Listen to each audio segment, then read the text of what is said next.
Do you think Arsenal are going to get a striker? Do you think Arsenal need a striker, and do you think we're going to get one? I suppose is what I'm asking. I think, look, you always strive for perfection when you're building a squad. So, yes, we do need one. We do need that cold-blooded killer in front of goal. I'm with you. I agree. However, is it the priority? My answer to that will be no. So, when we went into the summer, I had 3 positions in mind. Number 1, the midfield. That needs to be sorted. Mm-hmm. Second was left back for me. And third was a striker or a forward in some capacity. If Arsenal find a winger that they think can add 15 goals to us a season, do that. If you think it's the right player, I'm fine with that. I'm not obsessed with it being an out-and-out 9. I'm not obsessed with that idea. But if you can't find the right number 9, then should you go and fork out a ton of money? Like, let's put it this way, right? I think we can all agree that Alexander Isak is better than Victor Gyökeres, right? Mm-hmm. You'd rather have him than Victor Gyökeres. Absolutely. Gyökeres He's my number 1 anyway. Isak's my number 1. For sure. Same. Gyökeres' release clause is 100 million euros. Mm. That's a lot of money. And listen, they might deal at less than that, but it's a hell of a lot of money to throw at someone that isn't your number 1 choice. And it goes back to the point I made earlier. Declan Rice was the number 1 choice. So you didn't mind pushing the boat out and spending way more than you'd normally be comfortable with to get him in, because there was no doubt that he would impact and make your team better. When I think about the strikers that we're being linked with, Gyökeres, even Sesko, who was being talked about before, I know that's not going to happen now. Did you, and I'll ask you this, I'll throw it back at you, did you at any point get massively excited about any of those potential deals? Because I look at all of those names and I'm like, I'd quite like to have them, but it isn't the be-all and end-all for me. And I'm the same now with Victor Osimhen as well. Get him in, great. I'm sure he'll do okay. But am I like looking at it like I was the Declan Rice signing and going, oh my God, we got to do whatever it takes to get this over the line? The answer is no. The only one we would do that with is Isak. I'm with you there. I like Gyökeres, I must say. I do. What I see, hear, read about, watch. Like the fact he's had time in England and killed it. Like the fact he's gone over to Portugal and killed it. Everybody throws Darwin Nunez's name back at me, but let's be real. Like, it doesn't mean he's going to be a flop when he comes over to us. But I'm with you, Harry, that I don't want to go. Like the Sesko one was bizarre to me. I still don't get it now. I looked at it. I didn't think, wow. I would have probably taken him over Osimhen for the pure fact that they wanted him. But that is only the reason why. Like, if we don't want a player, I don't really want him. Do you know what I mean? Like, if Arteta doesn't really fancy him, we've seen what he's like with players he doesn't fancy. So I can scream Ivan Toney as loud as I want, or Osimhen as loud as I want if you really wanted him. But Mikel Arteta doesn't. With Gyökeres, I kind of see that he would fit the bill. I do. And I think that would be a good signing. But he's still not my number 1. Isak's my number 1. So yeah. I'm kind of with you. That's why I found it hard to really answer that question. Like, what do you do? Do you wait for Isak? Well, is he going to be available? Is the answer to that? Gyökeres, do you go and get? Have we done enough waiting? Do you know what I mean? Do we not just go and try and get someone now to try and get us across the line? It's a really difficult one, isn't it? Yeah, for sure. Like, I'm just very much of the opinion that if you're not the one, then there's a limit as to how far I'll go on you. And then it becomes down to the market rather than the club.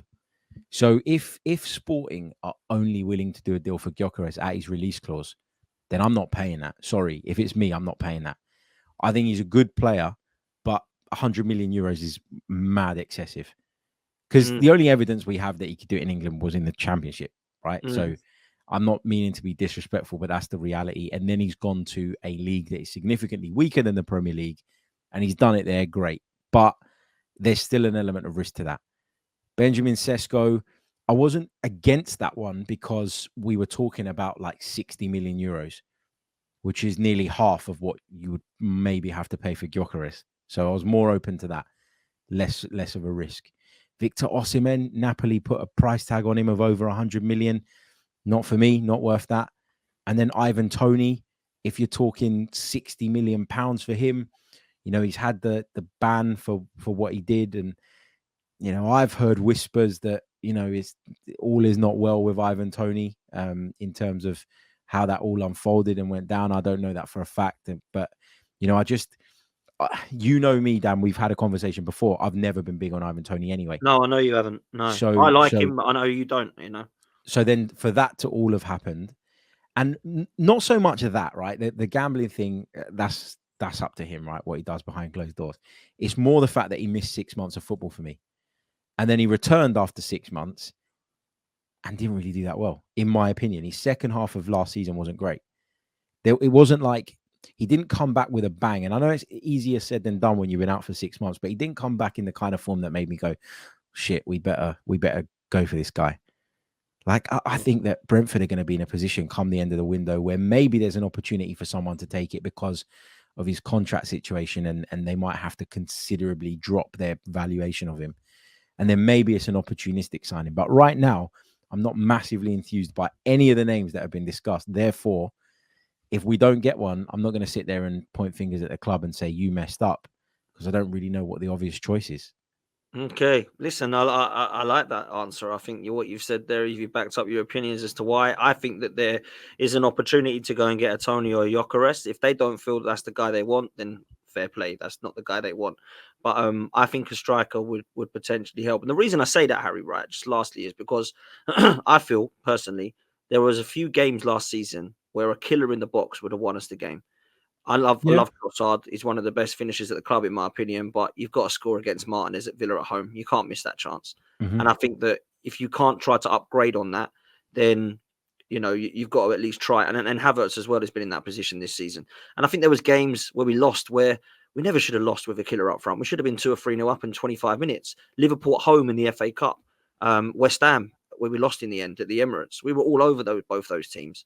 And we didn't have that killer striker. And everyone was going in January, we need a striker, I need a striker. If you remember, it was like topical news.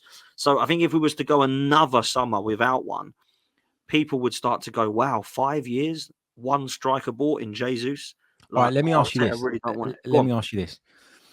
Do you think, because I certainly think this is the case, do you think that because he had an injury-ravaged season last season, people have forgotten the impact that Gabriel Jesus can have? And do you not think that if Gabriel Jesus can rediscover the form he did in the first half of his Arsenal career so far, so the first season, when he came in and turned our fortunes around as an attack, not necessarily by scoring a ton of goals, but by the creativity that he brought, do you not think that with him, and if we fix the midfield and use him and Havertz as the two centre forward options, with the contributions of Saka, Trossard, Martinelli, Odegaard, that will do you not think that we could be okay in that department? I think we could be okay if Martinelli shows the form of the season before the one just gone. And if Gabriel Jesus continues with the form that we've seen at the start of his Arsenal career. Having said that, we don't know that Martinelli will guarantee that. And we also look at Gabriel Jesus as having his best year at 14 goals for Manchester City. Now, I'm not saying that's bad, and I'm not saying that we won't win the league with that, but I feel like the number 9, I feel like we're comparing ourselves to Manchester City, which is something that people will say you shouldn't do, but we kind of have to, because that's what we will need to be beating. And they've got one that gets 25 goals this season, and they've got contributors in Foden, Kevin De Bruyne, Bernardo Silva, the list goes on. I feel like we've got the contributors and we've got goals by committee, but we don't have that 25 goal a season striker. And some people might not want that because they might say it takes away everything as a main focal point. Is not what you want. I kind of disagree, because I don't know that Haaland is just the main focal point, because he's not the one who scores all their goals and everyone's like, wish we could score. Like, they score as well, right? So I feel like adding something like that is what we need. Now, I go back to the point, and I agree with you that Isak's the only one that I look at and get excited by. He would be the signing that I'd go, I think we're ready to win the league. Oh my God, this is going to be incredible. I don't know that I do that with Gyökeres, Osimhen, and the others, but I think Gyökeres could be one that's probably my next favourite for that. But I do think that keeping Jesus and Havertz, it could be another risk as well. Now, Havertz, we might be a bit harsh when I say this, but I'm still not convinced he's clinical enough. I do think 13, 14 goals from most of it playing from the 8 was a very good first season. I will say that. And I think in the 9, he definitely allows for it to be a good option for us. But I just feel like that centre forward, Harry, would be wow. And I think the rival fans, and I know it shouldn't matter about what the rivals fan thinks, but it kind of does a bit. I think rival fans, we get that centre forward in at Osimhen, a Gyökeres, a Tony. I think they will look at it and go, bloody hell, that's not what we needed. I wish they would have kept Havertz and Jesus. And because they're feeling like that, I don't want to keep Havertz and just Jesus. And I don't know, maybe you think that's harsh, but if we get rid of Eddie, surely someone's got to come in, right? Yeah, but to me, it could be any form of attacker. Like, it doesn't need to necessarily be a centre forward. Okay. Like, you could bring in another winger that you think could contribute 10 goals coming in and out of the side. And that could still bridge the gap between where we are and where we want to be. So there's different ways of doing things. I also think, like, I quite like the idea of us having goals all around the team because I feel like it gives us an unpredictability. I think there are very few centre forwards out there now in the market that I look at and think, regardless of how teams set up against you, he's going to get 25, 30 goals. There's a handful of them. Haaland is one of them, yes, and City have him. But Gyökeres ain't on that level. Osimhen ain't on that level. Tony isn't on that level. And that's kind of why I'm a little bit reticent to say, let's go and spend a ton of money on any of those players. If there was a centre forward out there that I thought was the guy, if Alexander Isak was available for 150 million and we had the means to do that, I would be sitting here saying, go and do Go that, do because it. I'm Yeah, certain 100%. that that improves us. But I'm not certain that bringing in one of the names that we've been talking about improves us enough to justify the amount of money that we're going to have to pay to get them.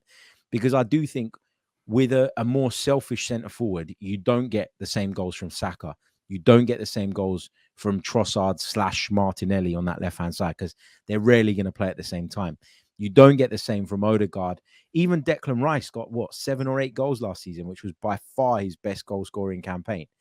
You know, that you think about what we can offer from set pieces with the centre halves we have, and now fullbacks who are giants too, and all the rest of it. Like, I just think it's nice that we share it around, and I think we can make the difference by bringing in an attacker of some sort. It doesn't have to be the number 9, if you like.